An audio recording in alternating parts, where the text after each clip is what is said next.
Hi, Sophia. Hey. How are you doing? Oh, wait. I'm doing pretty good. How are you? You're doing great. Hope you're excited about this. Yes, very. That's good, good. Yeah. We're a little early, but that's okay.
You had no trouble coming in, right?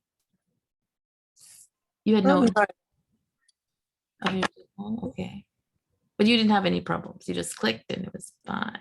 Oh yeah, it was totally fine. Yeah, I'm always paranoid nowadays with how everything seems to. Oh, there's Jenna. Hi, Jenna.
Mhm.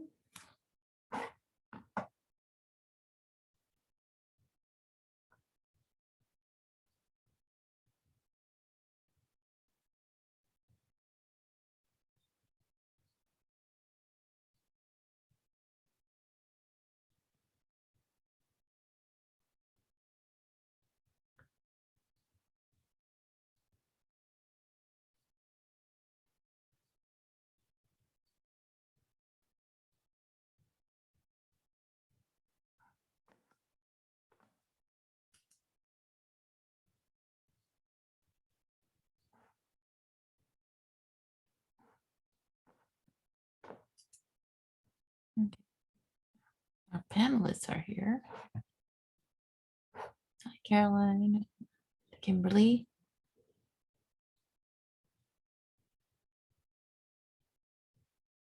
And Jenna.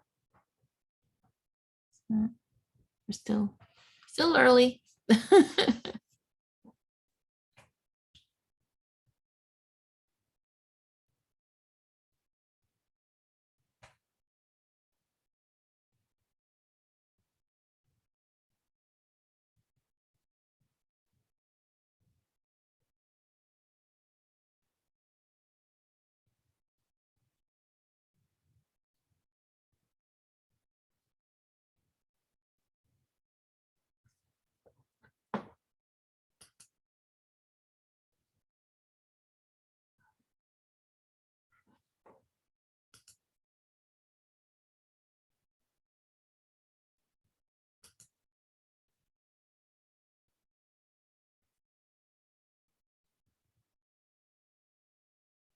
There's Valeria. Hi, Valeria.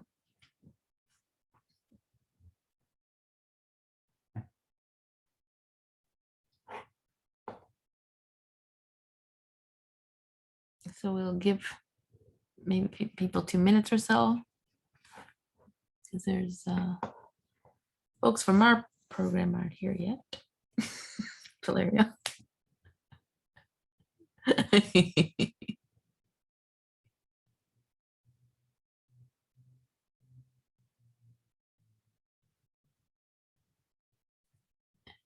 Mhm. Send out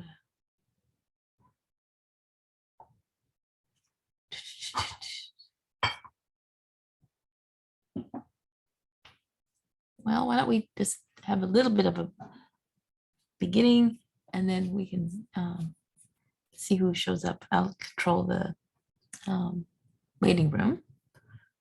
But I want to welcome everyone to our Bluegrass lecture series. Today's is more of a workshop kind of panel with Professor Jenna Kloss and 2 or 3 two MA students. Originally it was going to be three, but whatever. We're used to this kind of stuff by now. But there are two of her MA students who are doing the MAT in Latin at UMass Amherst. And we actually had a discussion of this topic in terms of people wanting to have someone talk about this in our couple of lectures ago with Emma Vanderpool, and she was presenting her use of her own novels in her teaching. And then it was brought up about how do you get the students to move from, say, that kind of sort of basic level reading to reading something like Cicero. How do we make that crazy jump? So, and as promised, I said, well, Professor Kloss and two of her MAT students are going to talk about that. So that's what we're going to be doing today. And so I want to welcome them, and maybe we can get started. And yeah, we are recording, and I'll edit out anything that seems untoward. And then people can have it to look at it for those who couldn't make it, etc. All right. So I'll give it over to Professor Kloss and her students. Okay, thank you so much, Professor Murray. I'm sharing my screen. You have powers.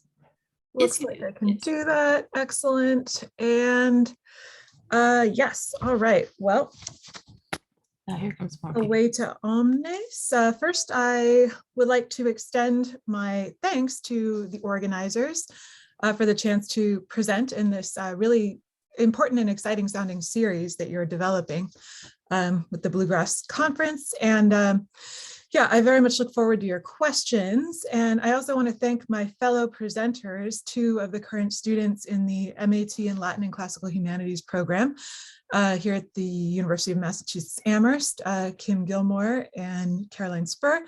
I'm going to try to make my remarks fairly brief because really Kim and Caroline are the stars here. They're going to actually show you their materials and give you examples. And my job is really to preface these remarks with a little bit of background and context for the material that we're about to see. So I have spent the last 8 years at UMass working with successive cohorts of MAT students on the challenging and rewarding task of selecting and developing the materials and methods that can best support Latin learners in today's secondary school environments. The projects we're discussing today were developed as part of our work in my graduate methods seminar on teaching Latin literature.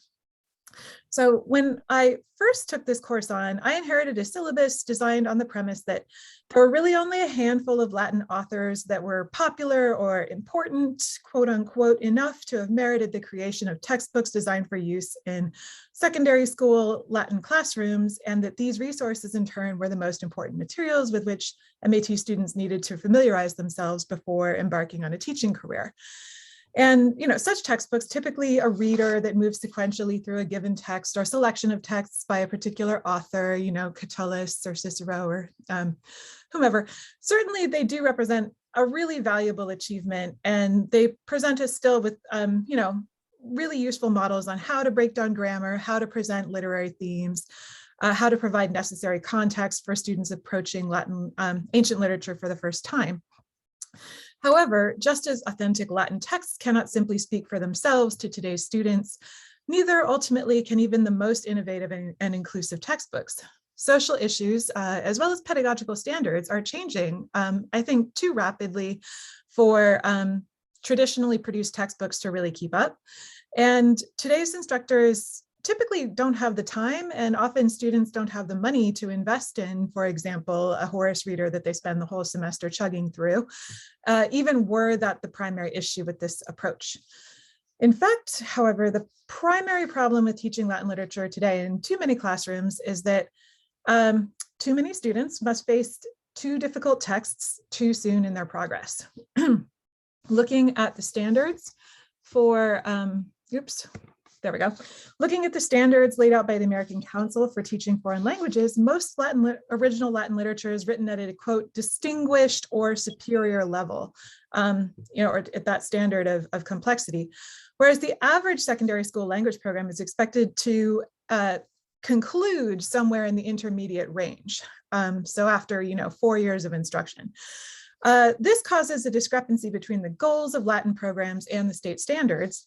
And these discrepancies can lead in turn to problems in Latin program retention. Moreover, it places the students who do stick it out in a frustrating position, as they rarely feel like they are truly mastering the material, even if they do enjoy aspects of it.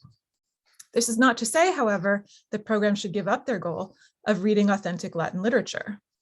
Indeed, it is my personal belief, and this is something I get pushback from on my, from my own students, from all kinds of colleagues that I respect very much, but my personal belief is that the joy of reading a Latin text from centuries, if not millennia ago, and feeling the thrill of recognition and the emotional impact and the historical significance, or even often, the shock of confronting a genuinely disturbing idea, this, alongside the opportunity to discuss and explore these issues in a meaningful way, is the greatest gift that we can offer our students in Latin programs.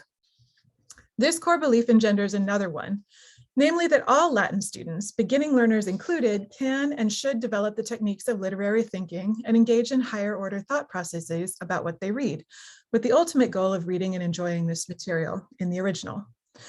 Yet too often, such opportunities are squirreled away into the final few semesters of a student's high school Latin experience, usually at the end of a long textbook sequence that emphasizes memorization of vocabulary and grammar over careful reading and teasing out complex ideas. With approaches such as tiered texts, we aim to reinforce the goal of introducing students to original Latin texts through properly scaffolding challenging grammar, sheltering vocabulary at early stages of comprehension, and emphasizing cultural contexts that could both build interest and aid in understanding. Thus, tiering allows instructors to establish meaning with students via more comprehensible, adapted versions of a text before moving on to the unadapted version. So, tiering a text generally involves, there we go, stripping out or adapting the most difficult vocabulary and grammar in a passage so it is more comprehensible. This is typically done 3 to 4 times, with each successive tier more closely resembling the original text.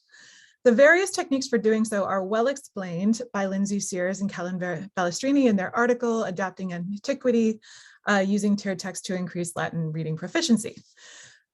Students are quickly able to understand the content of a passage after reading the lowest tier, and then upper tiers can begin to introduce selected literary aspects such as diction, word order, meter, big themes, without being slowed by grammatical misunderstandings and the constant consultation of a dictionary. As the authors state, facilitating engagement with the same text in multiple ways lowers tier, that the goal here is to facilitate engagement with the same text in multiple ways. Lower tiers help students get a solid grasp on the basic plot of the passage and provide a framework to establish the historical or literary context, while higher tiers offer an opportunity to focus on lexical and syntactical choices, as well as thematic concerns and elements of genre and style. End quote. While leading students to a sound technical understanding of the language, this approach nevertheless also allows students to explore literature in a meaningful way. The Latin novella is similarly a valuable approach that more and more instructors have recently begun to embrace. And I know you already heard about this from Emma Vanderpool, but I think one thing that some of these do is they do adapt ancient texts, and so I'm kind of focusing on those ones today. But yeah, they can basically offer self-contained narratives that will tell stories that are found within original Latin texts in a more comprehensible form. They present key vocabulary and grammatical structures with a frequency that students would never see in an authentic text. Thus, they prepare students to see and recognize these words and structures again in an unadapted text, again without needing to constantly toggle to the notes or the vocabulary. Like tiered texts, novellae based on authorial Latin texts aim to offer particularly interesting or compelling readings at an appropriate level. Students earlier in their study of Latin can either approach the story on its own terms or use it as a stepping stone for interacting with the original after completing the novella. So the tiering and novella concepts are both useful across, I think, multiple levels of instruction if we view them this way. They're going to allow students in lower level classes to have some of these fruitful discussions about really interesting things, genre, context, big themes, maybe even some problematic ideas, despite or without dealing with the grammatical or vocabulary limitations that would impede those discussions if they were reading the original. So we can design these resources both as a tool to help students reach authentic Latin later on in their progress, and I think as a meaningful cultural and literary payoff for students who actually may not progress to the next level. We can't rely on that always happening. And but if we have had this material there, even in Latin 1 and 2, then they've still gotten some of that value out of it. So of course, a long-standing movement in pedagogy has aimed at similar goals with, for example, introductory textbooks that comprise mainly adapted readings, or intermediate graded readers that adapt original text into a narrative that slowly builds in difficulty. And of course, Kentucky's own professors Thunberg and Minkova have produced sterling examples of both approaches. And then authors such as Andrew Olympi and Robert Amstutz have also used the approach we're focusing on today, that of tiered texts, to produce new Latin readers that expose students to a wide range of thematically related texts, for example. And as valuable as these contributions have been and continue to be, they still do require a major commitment of time and or money. They still are likely to require the students to more or less read the whole thing cover to cover, rather than, you can't really jump around because you'll have missed some key piece of vocabulary that was introduced in an earlier chapter, for example.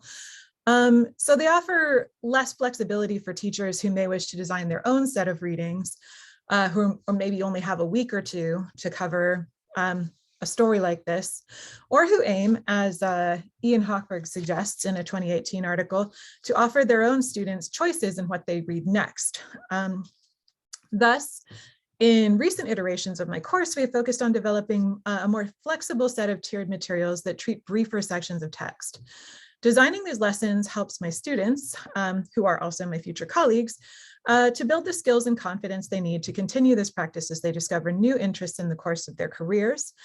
It also encourages them to create teaching materials for a broader range of Latin text than traditionally has been offered, or perhaps to pair a set of texts that are not commonly read together to encourage students to compare and contrast. And I think Caroline Spur's upcoming presentation is an excellent example of one such pairing. The work of, among others, Thunberg and Minkova, or of UMass Emeritus Professor Ken Kitchell, or Rachel Beth Cunning, who publishes with Bombax Press, have all amply demonstrated that reading literature from beyond the standard kind of late Republican, early imperial temporal scope that high school Latin tends to focus on can serve to develop students' communicative and interpretive powers through a more expansive exposure to Latin and what it can be.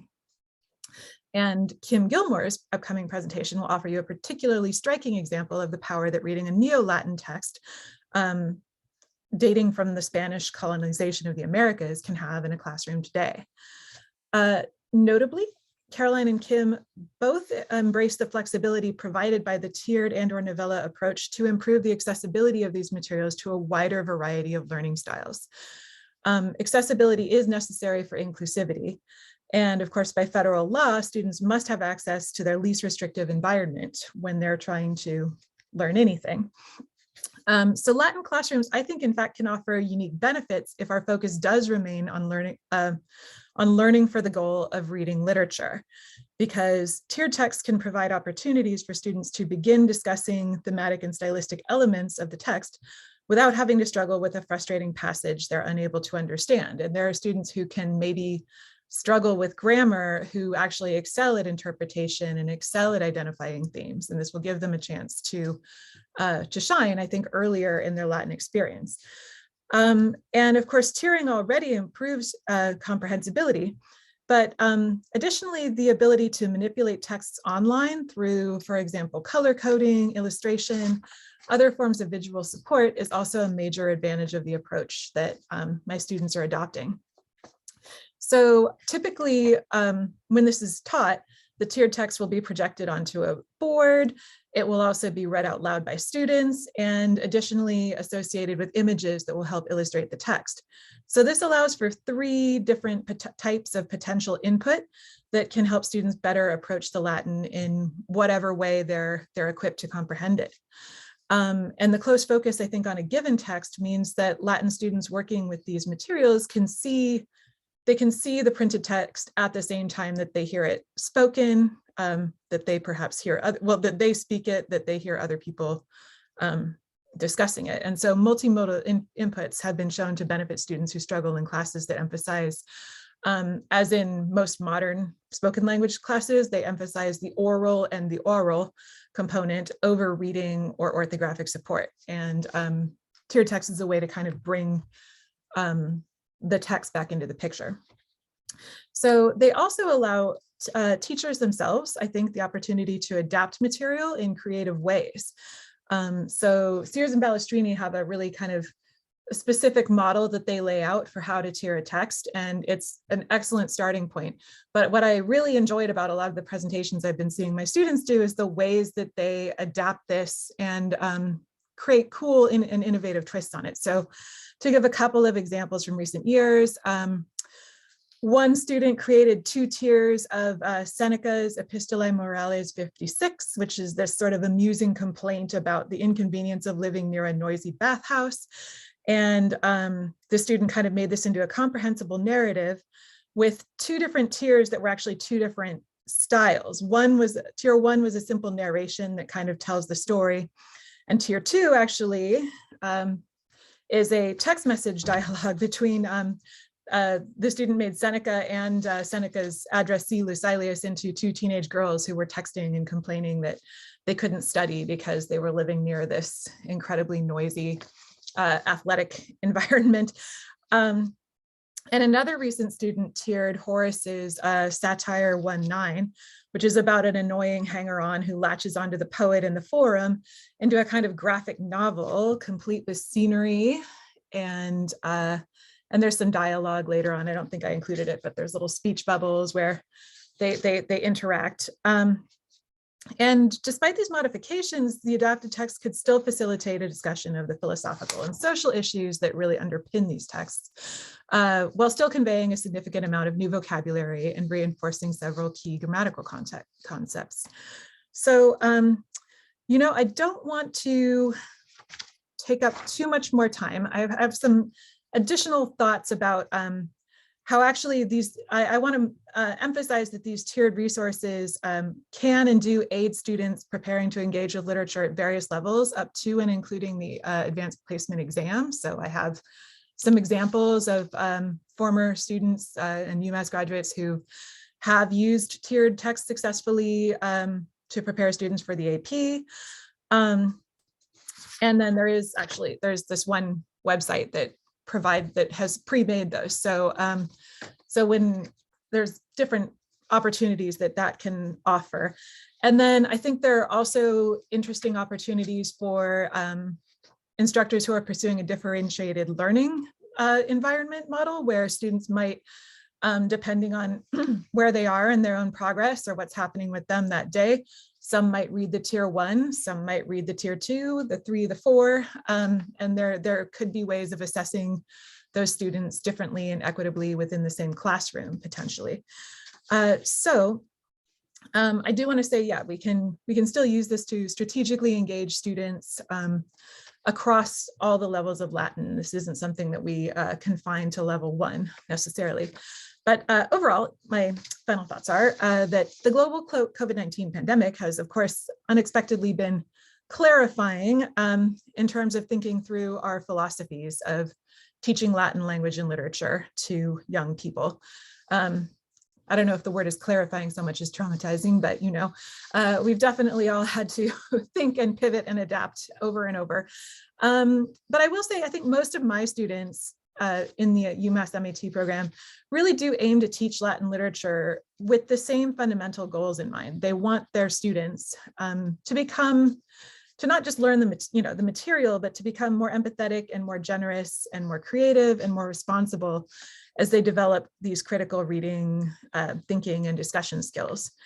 And this goal is, of course, not exclusive to a Latin class, but I do think that a rigorous and wide-ranging study of Latin literature can provide abundant opportunities for this kind of growth at all levels. And this goal informs the texts we select and the methods we use and the interpretive frameworks that we're going to introduce to our students. So by making tiered text lessons that are manageable in scope and accessible in difficulty, we seek to create a learning environment that does not hinder or deter students from studying Latin. This environment, in turn, we hope makes it easier to address the content of ancient texts, even when that content is sometimes, actually often, problematic. It is our responsibility to guide students towards and around these difficult and important issues and to encourage them to engage with the text critically. Developing a strong classroom community, of course, is key to supporting students when engaging with texts that may present challenging or even offensive ideas. And it's also equally important when they're facing frustrations with comprehension. So I think using these tiered texts can build a sense of trust between and among students in their classrooms, and that should always be our first priority. But creating this new set of digital materials that can be freely adapted and adjusted and recombined as student needs change can help us ultimately weather not just disruptions like COVID-19, but will improve accessibility and increase students' opportunity for choice and agency in their readings across the board. And ultimately will encourage higher order thinking and discussion from the first stages of Latin acquisition. Maintaining these values in turn can help guide us as we navigate these sometimes tricky boundaries and chart our future directions in teaching Latin literature. So with that, I will say thank you, and I will pass the torch to, I don't know, Caroline or Kim, did you talk about who wanted to go first? Are we fine with either of you? I can go first. Let me just share my screen.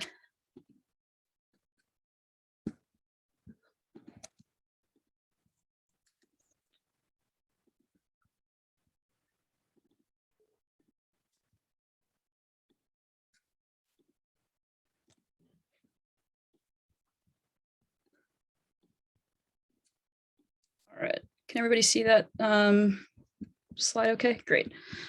So first of all, good evening. Thank you everybody for taking the time to listen to my mini presentation. And thank you to UKentucky for organizing this. It's an honor to be here. But my name is Kim, and I'm a second year MAT at UMass Amherst. And last semester, I was taking professor classes, teaching Latin literature course.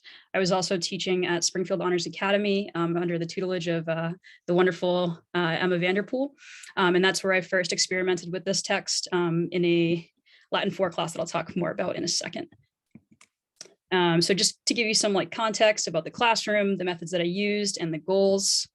So like I said, I was working in a Latin 4 class, one of the classes that I was overseeing. It was a prose course. It was with Emma, so it was mainly a comprehensible input classroom. They were mostly reading novellas, and if any Latin, it was adapted Latin, and their exposure to explicit grammar was quite limited. And this was a unit on race and ethnicity, who's in and who are the barbarians. So this text that I'll be showing with you all could be very well paired with Caesar's De Bello Gallico. I think if you're teaching an AP course and the students finish the AP test and you have that extra month, this could be a great text to bring in just to change up the kind of text that they're reading in their classroom. It could also work well with Seneca's Letter 47. Right now I'm teaching a Latin 240, sort of a Latin 4 class at UMass Amherst, and they're going to be, hopefully if we make it, at the end of the semester, reading this alongside Seneca. And some of the tools that I used here were the tiered readings that Professor Klaas mentioned. I also, for one of the tiers, I used colometry and kind of chunked the text out, and I'll show you what that looks like. And then one of the activities, I don't think I'll get to talking about that, was word study.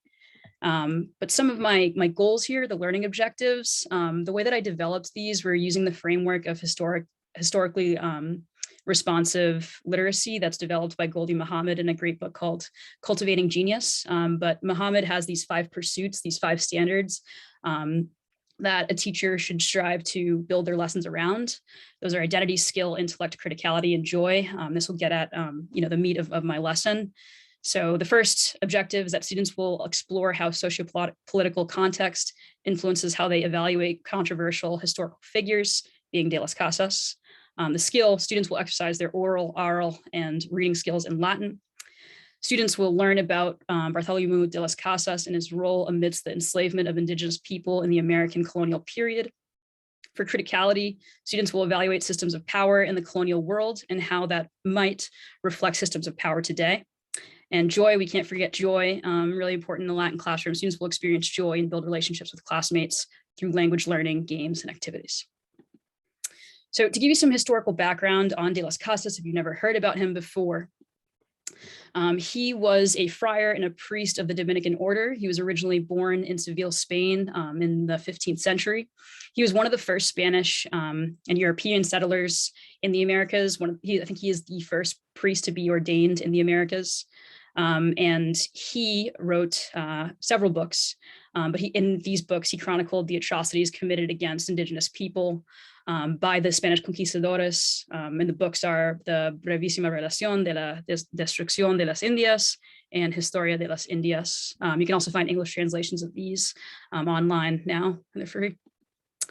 But just some more background about de las Casas. So as I said, he was born in 1484, and at age 18, he immigrates to Hispaniola, where current day Haiti and Dominican Republic are located. He becomes a hacendado, which is basically like a plantation owner, and an enslaver. And during this time, he participates in slave raids against military expeditions against the Taino people of Hispaniola. And then in 1513, he goes on to Cuba, and as a chaplain, he participates in various very violent atrocities against these people. But during this time, he experiences this sort of change of heart, and he journals about it. And he says that I saw here cruelty on a scale no living being has ever seen or expects to see. So upon his return to Hispaniola, he gives up all of the people that he has enslaved, and he also gives up all of the lands that he previously owned. And for this reason, or actually I'll talk about that later, but then later in 1545, he moves to Mexico. He becomes the bishop there, and he refuses absolution or forgiveness by the Christian God to any enslavers and any encomenderos, even on their deathbed, unless they are to free all of those whom they have previously enslaved and to return their property rightfully to them. Right. And the people, the Spaniards who are living in Mexico at this time, obviously, they don't like this. Right. And they chase him out of town. And then over the next couple decades, he spends most of his time fighting on behalf of the rights of indigenous people. And I talk about this when I'm teaching this figure, but he also, even though he seems like a great guy, he really does later become hailed as a hero in Central America and in the Caribbean to this day. He was also pretty problematic, and we'll see that in the text, some aspects about him that are problematic. But notably, in his early years, even though he defends the indigenous people and is considered the protector of the Indians, according to King Charles V, he also advocated initially that the indigenous people be replaced by people from Africa. And so there's obviously a lot to unpack there too as well. And so when teaching this, it's important to give the full spectrum of this guy and his beliefs. But anyway, so later in 1550, he is lobbying on behalf of the indigenous people in Spain, and he participates in this debate against a man named Juan Sepulveda, who you might have heard of. I know some textbooks actually use excerpts from Sepulveda, and he's advocating on behalf of the indigenous people. And so this debate, it was ordered by the Holy Roman Emperor Charles V, who placed a moratorium on all new conquests. And he's hoping that they'll inquire and develop the forms and laws to preach and promote their Catholic faith in the New Worlds, but to do so without damaging Charles V's consciousness, right? So he feels good about what he's doing, basically. And Sepulveda, as I mentioned, I think it's Latin for the New Millennium that uses some text from Sepulveda. He has some really problematic views. Here are some of them. And he thinks that basically what they're doing, what the Spaniards are doing in the Americas is lawful and good and fine to do. So the excerpt that I have comes from De las Casas's side of the debate. And here is the original Latin text. But for time's sake, here's the English translation. And I'll just read it out loud. You can read to yourself or just listen to me. But this is what I've tiered and what I'll show to you all in Latin in a bit. So he says, next, I deem the Spaniards, those robbers of the wretched people, as torturers. Do you think that the Romans, after the wild and barbaric people of Spain had been conquered, should, with valid right, divide all of you among themselves, after so many heads of both men and of women have been awarded to each one? And do you then conclude that the Romans should have stripped your rulers of their authority and should have subdued all of you, stripped of your liberty, to wretched labors, undoubtedly occupied with searching for gold and for silver in mines, and with mining and refining the metals? And if the Romans finally did that, as is made clear from Diodorus in books 6 through 9, would you not conclude that you have the right of protecting your freedom, nay, indeed your life through war? Sepulveda, his opponent, will you allow St. James to evangelize your Cordoban people in this way? For God's sake and the faith of men, is this the way to impose the yoke of Christ upon Christian men? Is this the way to banish savage barbarianism from the minds of barbarians? Is it not rather to act as thieves, as murderers, as huge plunderers, and to surrender the most gentle or tame, depending on how you want to translate that word in Latin, headlong into hopelessness? The race of Indians is not barbaric of such a kind of barbarism, nor are they stupid nor senseless, but they are easily taught, this is interesting, and very much suited towards all liberal arts, also interesting, and certainly inclined towards taking up, honoring, and observing the Christian religion, and inclined towards correcting their sins, which my experience has taught me. After they have been initiated into sacred mysteries by our priests and instructed by the word of God, they are endowed with the most noble behavior. And before the arrival of the Spaniard, as we have said, they had political republics properly set up upon beneficial laws. So there's a lot to unpack there, right? There's a lot of really deeply problematic things that he's saying. But there's also in some ways he is acting on the side of good, right? In the beginning, you see how he's comparing the enslavement of the indigenous people by the Spaniards to the enslavement of the Spaniards by the Romans, right? And so this gets at some of the essential questions that I have for this text, which include how do we reckon and wrestle with historical figures who have both made positive contributions to society, yet have acted in oppressive ways? Why and how can a humanitarian or human rights position be alleged as both against and for imperialism? Compared to the early modern imperial military campaigns, how are war and imperialism justified today? What systems of power and oppression are present then and now? How have they changed over time and how have they stayed the same? And how does the Latin language live on after the Romans? And so what I like about this text is that you're able to get at some of these questions that you typically aren't able to discuss in a Latin classroom. And even though this text, there are some things that are problematic, the students are able to read against the text and talk about what is problematic and hopefully have a fruitful discussion. Obviously, this is a text that I wouldn't approach at the beginning of the year. You'd want to really get to know your students and make sure that there is a sense of trust between you as a teacher and the students and among the students themselves. But it can, as I said, produce some really fruitful discussions about human rights and imperialism, which is great to be able to do as a Latin teacher. So anyway, this is a very long-winded intro to the tiered texts, which I have here for you all.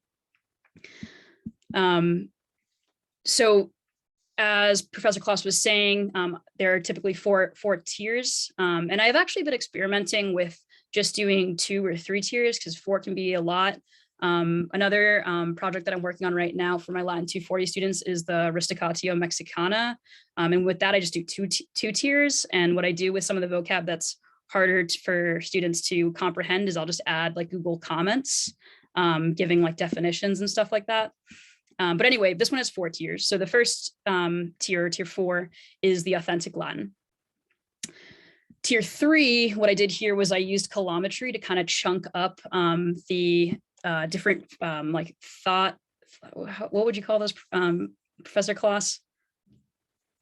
The like units of syntactic units. Syntactic units, yeah, right. Or like prepositional phrases, right?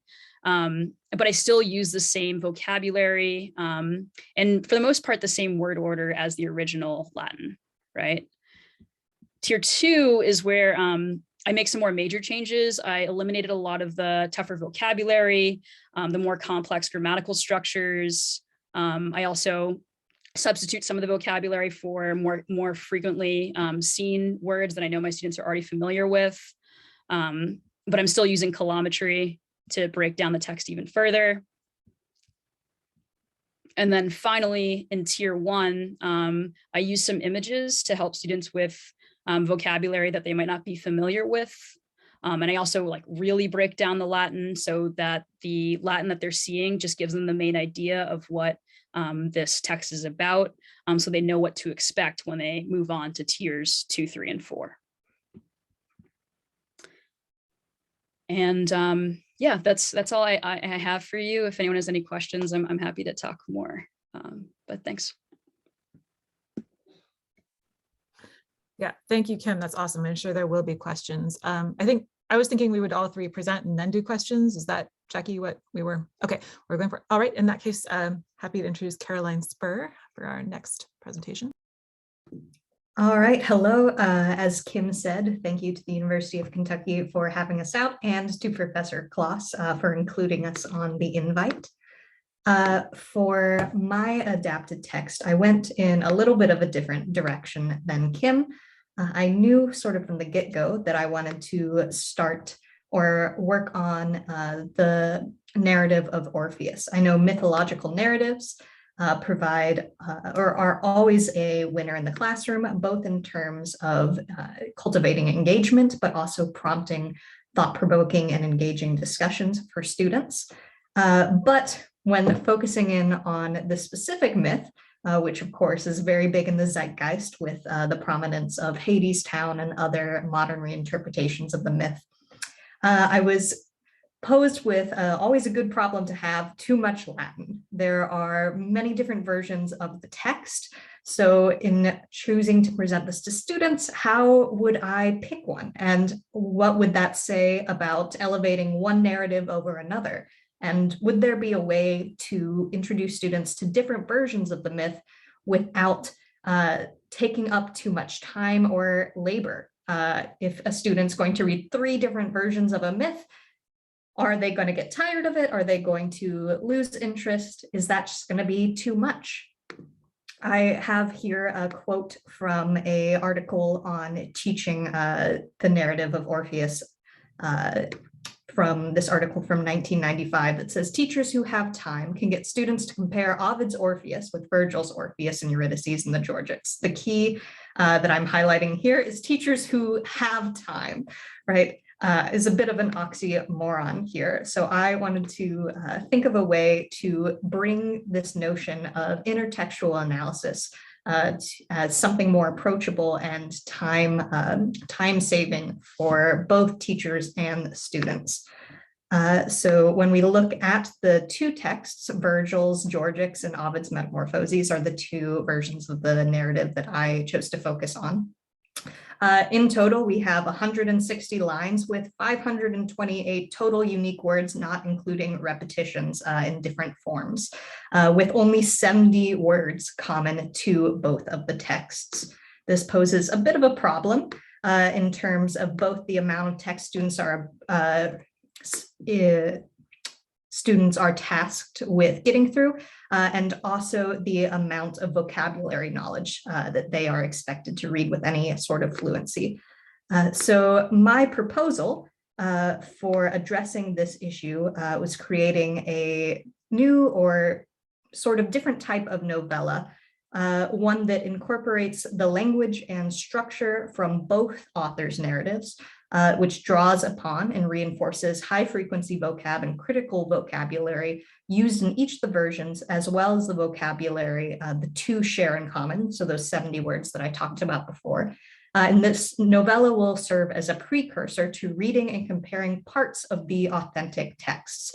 So students, by reading through the novella, will be able to get the context and necessary background to understand the main plot points of the myth. So then when comparing smaller sections from authentic text, they both have enough repetitions of the vocabulary, the core vocabulary under their belts. They feel more comfortable reading these texts with some fluency, and they also have that background knowledge, that cultural competency as well.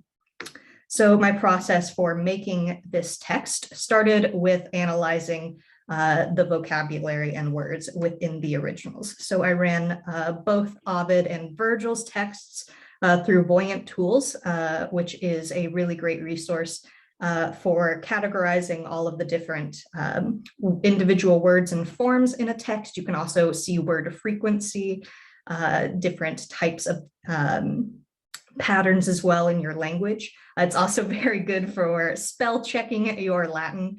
If something comes up in a weird frequency, you can see sort of things that stick out.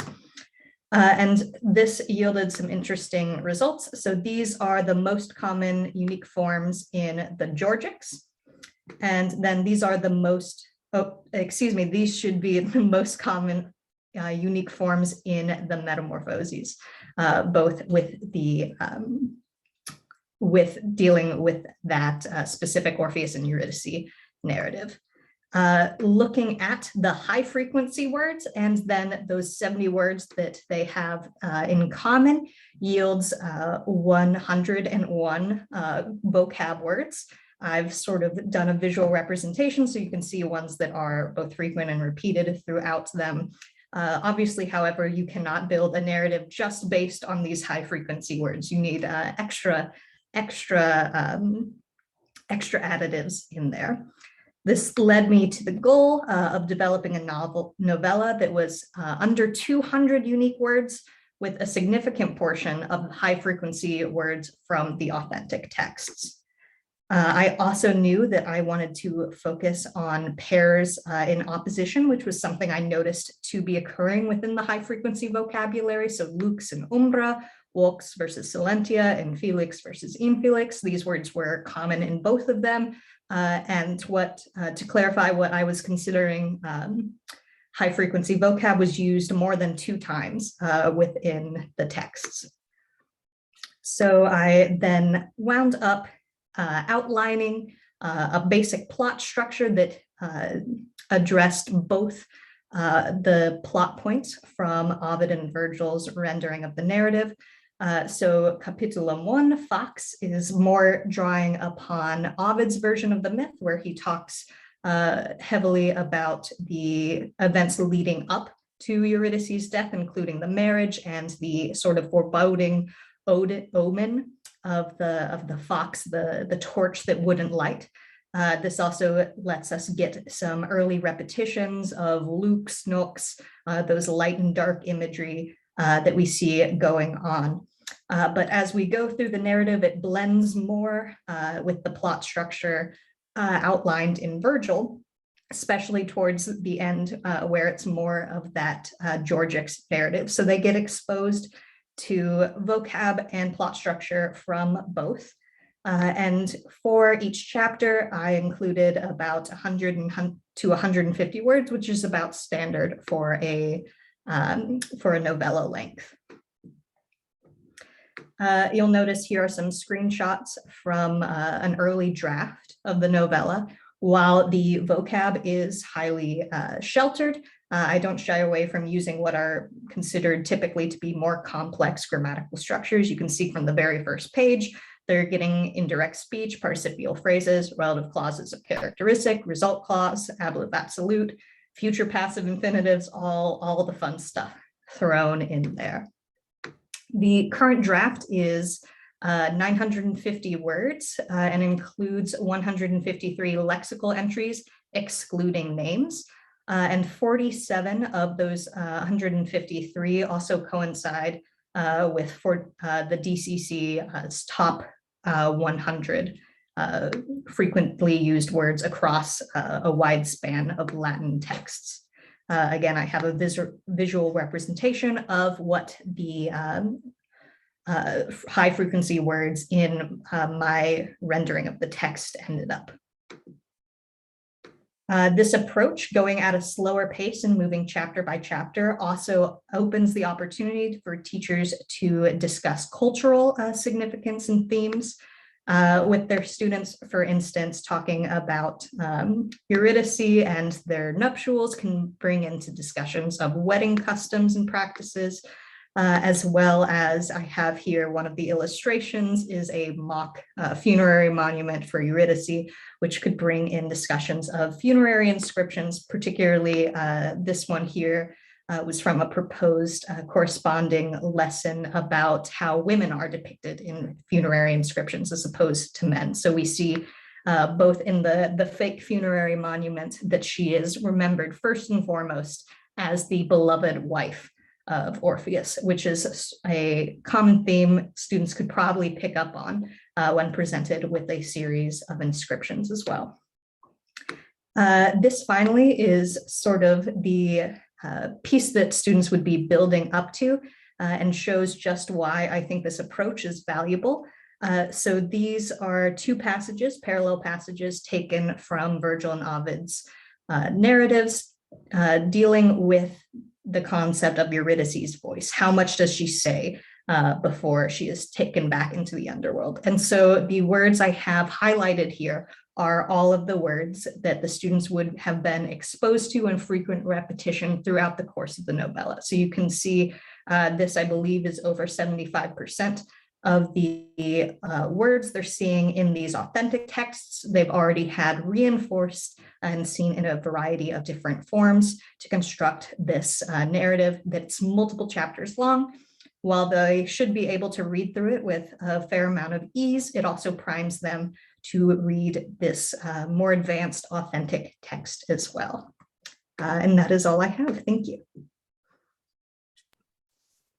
Okay, yeah, thank you, Kim, and yeah, Caroline, I guess that concludes our presentation, but we're excited to hear some questions. This is great. Do we have questions?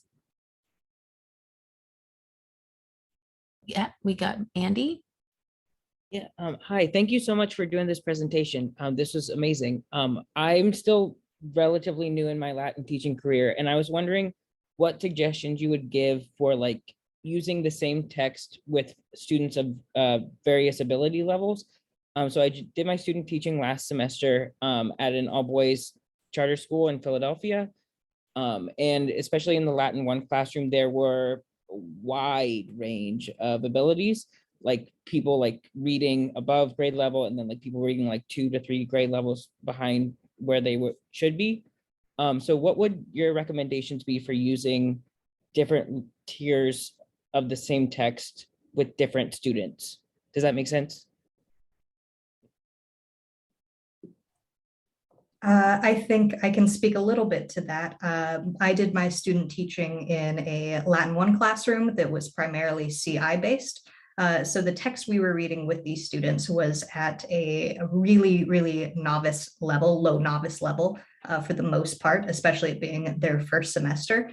But even when looking at these very tiered down versions of texts, we were still able to have really meaningful debates and not only debates, but discussions surrounding bigger issues, such as in looking at one novella, we had a whole discussion on what is a monster and how that plays into our perception of people of varying abilities, or people who have substantial differences from our own. So I think, as Professor Kloss was saying, the ability to differentiate instruction in the classroom allows you to have students in varying abilities work on different tiers of the same text.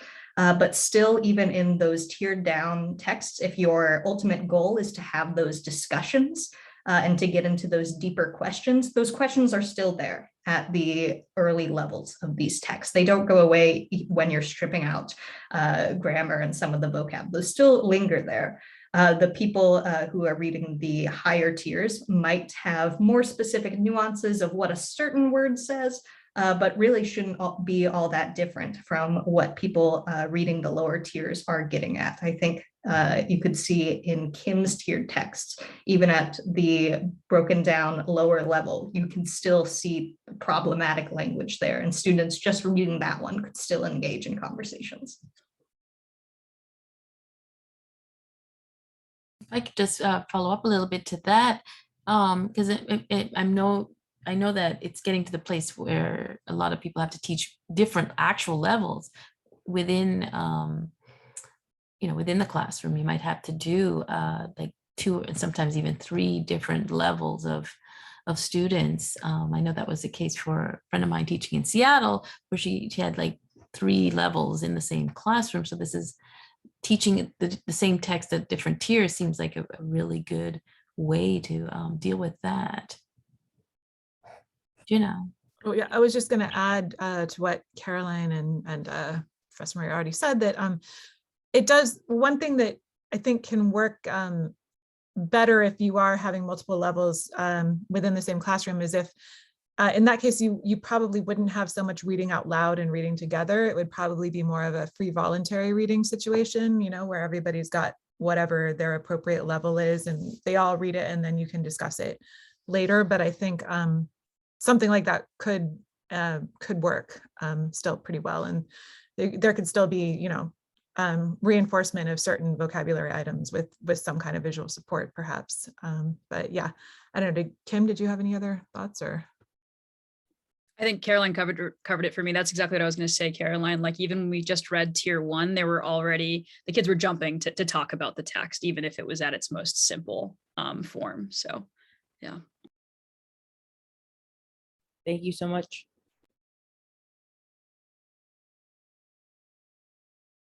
Any other questions? I had a definitional question. So what do you, I keep hearing this sheltered text thing. And that I teach Greek, that's not the vocabulary we use.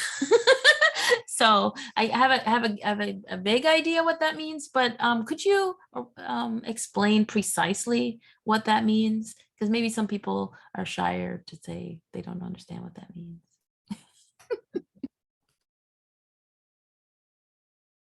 I mean, I think both Kim and Caroline could probably answer this, better than I could. And to be honest, I had the same question because it is something that's sort of, I think it's coming out of like developing language acquisition practice and theory, and it wasn't really something I'd heard of before I came to UMass either. But it is kind of what it sounds like. It's the idea that you strictly limit the vocabulary involved in a text that students are reading, and you try to target the vocabulary to really high frequency words that they're going to need again.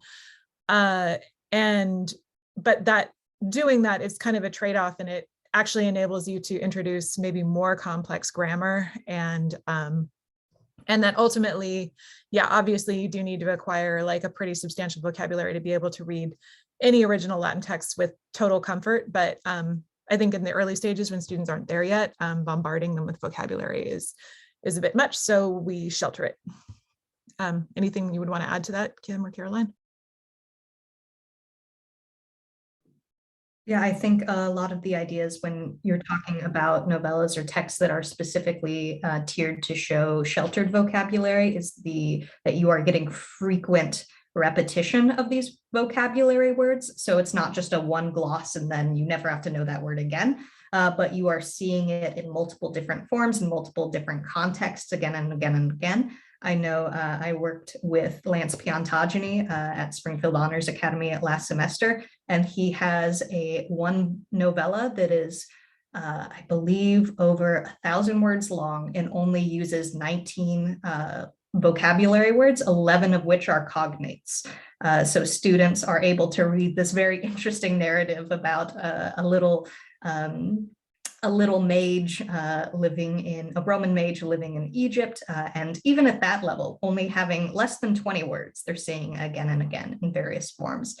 we were still able to engage in conversations about imperialism, xenophobia, and other things of that nature, in that the mage didn't quite fit in with the Egyptians because he was Roman, but didn't fit in with the Romans because he was a mage.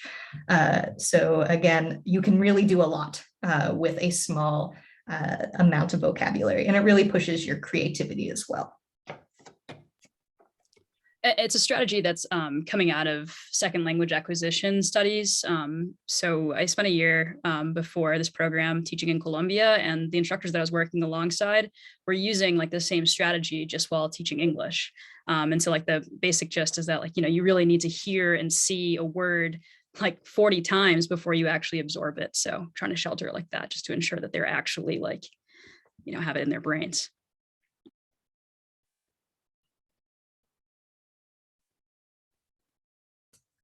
Thanks.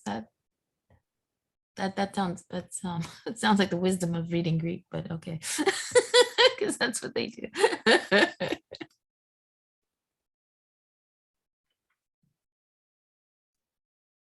Do you get the students to do some of the you're saying visually enhanced vocabulary?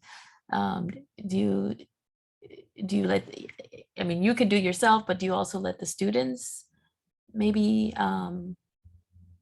make cartoons or whatever of the text as a way of reinforcing vocabulary?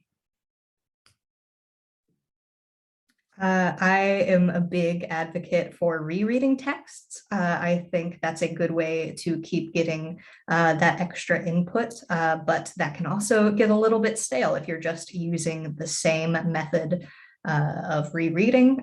So sort of a go-to strategy for me would be after reading the text as a class, maybe the next day, they have to draw out a comic based on the text, or another one is just a simple read and draw. They have the text on the board and they have to draw a favorite scene from it or something. And then you can talk about the students' drawings and use that as an opportunity for extra input as well.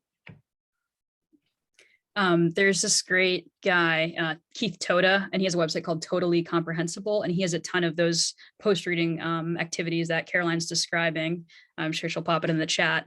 A ton of drawing activities, but also like playing games where like the students need to look back, you know, reread the text to get the answer, right? It's sort of like a trivia type thing.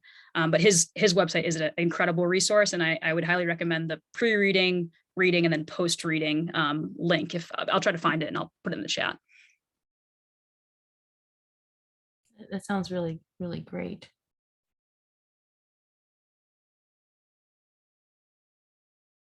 So what have you guys found as like the most challenging? Well, I just wanted to say, I do see another question from Oh yeah. Andy. What is the other question? Hi, I just have one more question. Oh, go have ahead. you- Oh, yeah, I didn't realize your hand was up. It was don't stayed up. Go worry, ahead. No worries. I was just wondering, have you ever used the tiered text as like a challenge by choice thing, where like you do like a free voluntary reading and you just like give them like 4 tiers or however many tiers and say like, you choose what difficulty you want to read today, like for 15 minutes, or like, do you have any experience with that, or can you talk about that a little bit? Yeah. Oh, sorry. Go ahead, Kim. I was just going to say that I love challenge by choice. I haven't done it yet with tiered readings. I'll do it more so with like worksheets. I mean, I'll have some that are like more grammatically challenging than others. But I find that students really step up to the plate when you do these challenge by choice activities. I think it's empowering for them to feel like they're choosing where they think makes the most sense. And it's also a good way to normalize differentiation, I think, in a Latin classroom. I have done that with students. I think they find it, they're really receptive to it. Also, if everyone has the same packet of tiered texts, no one is paying attention to what tier another student is reading, because they're all reading from the same packet. So I think that's a good way to get differentiation without necessarily students feeling like they're being called out or put on display for choosing one text over another. Whereas if you're strictly going to maybe different novellas, everyone can clearly see, but if they're looking and working within the same text, they also, if they read one tier, have the option to keep moving on if they finish in time. So I think that's a good pro for this method with that. Thank you.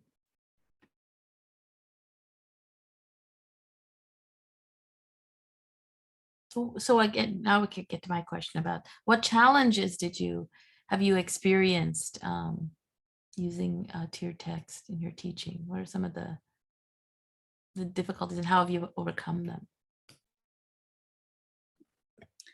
I would say that since I was working in a classroom where students had really limited exposure to grammar, I found them struggling with making the jump to tier 3 and tier 4. And one way that I've tried to address this, because I think this is, I think this can be a problem, you know, no matter where you're teaching, is I've also tried using closed readings. I don't know if folks here have heard about them, but they're sort of just like fill in the blank kind of translations where you fill the gaps with like some of the more complex grammar or vocabulary just by giving them like the basic structure of the translation. But there are phrases or words that they need to fill in on their own. I mean, I think that also helps them like make that leap to the authentic Latin. I've had sort of the opposite experience in that I am also a teacher for an online charter school based out of California. And we get a lot of students who are signing up for classes purely for the sake of enrichment. So last year I had a student who had completed the AP curriculum and it just wasn't enough Latin for him. So in a student who was at that high advanced level, while the tiered text did speed up our overall reading speed, even though it seems sort of counterintuitive that you're reading more variations, because you have that underlying vocabulary knowledge and context, you can actually move through the authentic text faster, is something I and many others have found. He got a little bit frustrated at the simplicity of the lower levels. So something I tried to do in that regard would then be like gamify the experience, so they could choose, you know, which path they wanted to go through, which, you know, add their own pictures or things like that. So I think for students who are reading at a more advanced level that might be frustrated, sort of, you know, spurning the medicine that helps them, to sort of incorporate more of those activities like Kim was talking about from Toda's website, or I also linked Magister P's website, which has other strategies as well. So making that lower experience sort of fun, because they know it's easier. You're not fooling anyone. So if you can have fun and play around with that, I think that's a way to address the opposite problem.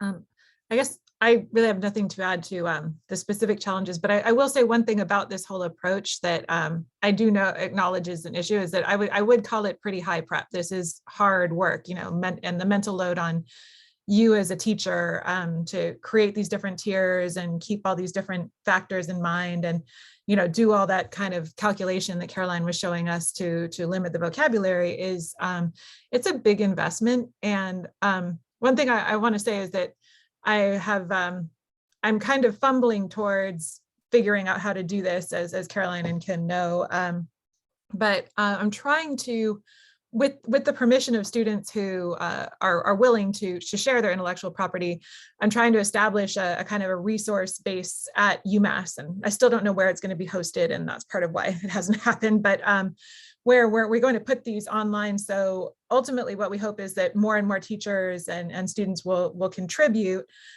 such that we'll kind of have a library that other instructors can then select from, and then they can adapt it and do whatever they want with it for their own classes. So it wouldn't, because I do think that realistically in a given school year, I can't imagine most instructors having the time to do this at all, or if they do, you might get, you know, you might be able to manage one per year, but if you you know, take your whole vacation to do it. So that is what, yeah, I just wanted to acknowledge that it is actually a challenging process, and we're trying to kind of crowdsource our way out of it at the moment. Yeah, and I haven't fully organized these files yet, but I am presenting tomorrow at Kane on crafting curricula that allow POC students to see themselves in the Latin classroom. And so once I do organize all those files and put them into a folder, I am going to share them with everyone who attends that workshop, but I can also pass it on to Professor Kloss, who can distribute to everyone who's come here tonight, so that you guys also have access to those files. Yeah, that sounds really great. Because yeah, I last year during the pandemic, I stayed with my friend who's a Latin teacher in Seattle, and I was amazed at just how much work, not just teaching Latin because you do, but she's also has other classes, English, etc. So high school teachers have so much work to do that where are you going to find the time to set this up? Yeah, so having some kind of sharing apparatus would be great, I think, for most Latin teachers, and especially if you're just starting up too. Like if you're going to go to your first job, it'll be good to have that. Yeah. Any other questions, or this is your time to get the info out. Is it do you have some of this? So I had asked about, like, if you let the students do like their own novella, cartoon novellas, or what do you call it? Was it what do they call them? The comic books, but whatever, right? Do you let them try to write, like maybe the higher level students, the AP students maybe, do you get them to try to write their own mini stories, or many different endings to some of the myths, and maybe happy endings for the myths or something like that? Do you guys let them do that? With my class at Springfield Honors Academy, we were doing that even at the Latin 1 level. A lot of them, there was a novella that they were a little bit frustrated by the ending. They thought it should have ended differently. So then the challenge was, okay, write what you think should happen. And then we spent the next week reading different students' versions and talking about them together. So that's definitely a fun activity that even you can do at the low levels. And I imagine, I can't remember who published it, but it was a novella that he created in tandem with his Latin 4 class. So it's this really wacky novella that there's like demons and all sorts of crazy stuff. I'll have to look into it, but that has been one that has been published. And I believe there's also one that recently came out last year, published by a high school student as well, that's out for publication. I can't remember. Kim, do you know? It has the 2 faces. No, okay. That seems like it seems like to me that would be, is project orienting oriented teaching is also a good methodology. And yeah, it seems like getting students working toward being able to write something that funny or entertaining, or their own little novella, would be an assignment, you know what I mean, like as a building assignment to the end of the course. Okay, and now we've got our own how the Germans fought back against Caesar, whatever, like some other story there that would be fun, I think. Yeah, so the idea that they wrote the story together with the teacher, that's kind of great. Yeah.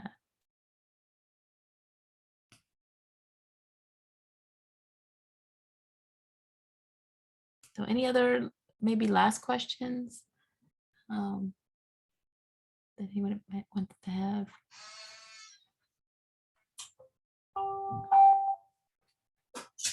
Well, we want to we definitely want to thank everyone for joining us, but especially want to thank our panelists, of course, for really, I think, helpful and informative explanation of what tiered text is and how to use it, some of the benefits and challenges. And I think that maybe some people are going to go away from this workshop and try to implement them in their classrooms. Hopefully they will, and get more and more students interested in learning Latin. And for those of you who are teaching, this is definitely a methodology that I hope you'll take up. And so if everybody would thank Professor Claus and Kimberly and Caroline for helping us here. I'm just glad that you all came. And I want to thank you again. And so this is recorded. So for everyone, and once it's processed by the Zoom system, it will be available on the Bluegrass Classics website, which I'll put it in the, let me just give me a second to just get that up on the chat. Had it there, and then I forgot to copy it. Here it is. So, oh, hold on a second. There we go. So that's the link, and it'll be on there. I think we have one more lecture coming up. We're not really sure. It's by yours truly, who may or may not feel like giving a lecture. But by the end of the semester, I don't know if I can squeeze one more in, but there might be one more. And so I want to thank everyone for coming, and really want to thank you guys for having a conversation. Thanks, Andy, for asking really good questions. And hopefully everyone get a lot out of this, and we'll see you again next time. Okay, thank you. Thank you, everyone. Thanks for the opportunity. Thanks for the questions. Yeah, definitely. Thank you, Thanks for everybody. coming. Thank you, everyone. Thank you.